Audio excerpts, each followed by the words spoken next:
రథసప్తమి రోజున ఏమి చేయాలో మీకు తెలుసా? మా ప్లస్ అఘ అనగా పాపం లేనిది, పుణ్యాన్ని కలిగించేది. మనం చేసే పూజలు వ్రతాలు అన్నీ పుణ్య సంపాదన కొరకే. శివకేశవులకు ఇరువురికి మాఘమాసం ప్రీతికరమైనది. ఉత్తరాయణం మకర సంక్రమణంతో ప్రారంభమైన రథసప్తమి నుండియే పూర్తిగా ఉత్తరాయణ స్ఫూర్తి గోచరిస్తుంది. ఇక ఈనాటి నుండి వేసవి ప్రారంభమైనట్లే. ఆరోగ్యం భాస్కరాదిచ్చేత్. ఆరోగ్య ప్రదాతగా శ్రీ సూర్యదేవుణ్ణి చెప్తారు. ఈ మహాపర్వదినాన ఆ సూర్య భగవానుణ్ణి భక్తి శ్రద్ధలతో పూజించి పూర్తి ఆరోగ్యాన్ని ఐశ్వర్యాన్ని పొందవచ్చు.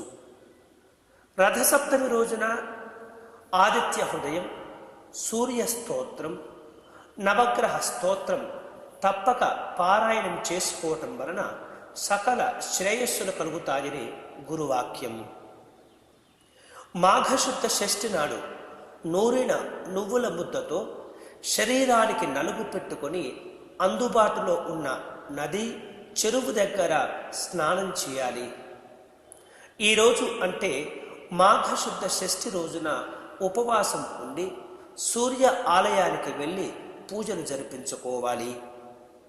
ఆ మరునాడు అనగా సప్తమి తిథిన సూర్యోదయానికి ముందే మాఘ స్నానం చేయాలి. సప్తమి రోజు ఉదయాన్నే ఇంటి దగ్గర స్నానం చేసి ఉతికిన వస్త్రాలు కట్టుకొని నదీ స్నానం చేయటానికి వెళ్ళాలి.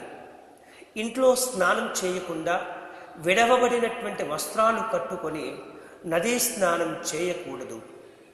నదీ స్నానానికి వెళ్ళే ముందు చిక్కుడు ఆకుల్లో దీపం వెలిగించి నెత్తి మీద జాగ్రత్తగా పెట్టుకొని నదిలో నెమ్మదిగా మునిగి ఆ దీపం నీళ్లల్లో తేలుకుంటూ ముందుకు సాగి వెళ్ళేలాగా సూర్యోదయ సమయాన ఈ స్నానం చేయాలి. ప్రతి సంవత్సరం మాఘశుద్ధ సప్తమి నాడు తల మీద, భుజాల మీద, మోచేతి మడతల మీద, అరచేతుల్లోనూ మొత్తం 7 జిల్లెడు ఆకులను తలపైన ధరించి నదీ స్నానం చేసినట్లయితే 7 జన్మలలో చేసిన పాపములు నశిస్తాయని గర్గమహాముని యొక్క ప్రబోధము. ఆకు తలపై ఉంచుకొని దానిపైన రేగిపండును పెట్టి తలస్నానం చేస్తూ ఈ శ్లోకాన్ని చదువుకోవాలి. యదా జన్మకృతం పాపం మయా జన్మసు జన్మసు తన్మే రోగంచ శోకంచ మాకరీహంతు సప్తమి. ఏతజ్జన్మకృతం పాపం యశ్చ జనమంతరార్జితం మనోవాక్కాజిజం యశ్చ జ్ఞాతా జ్ఞాతే చ యః పునః సప్తవిధం పాపం స్నానం మే సప్త సప్తికే సప్తవ్యాధి సమాయుక్తం హరమాకరి సప్తమి.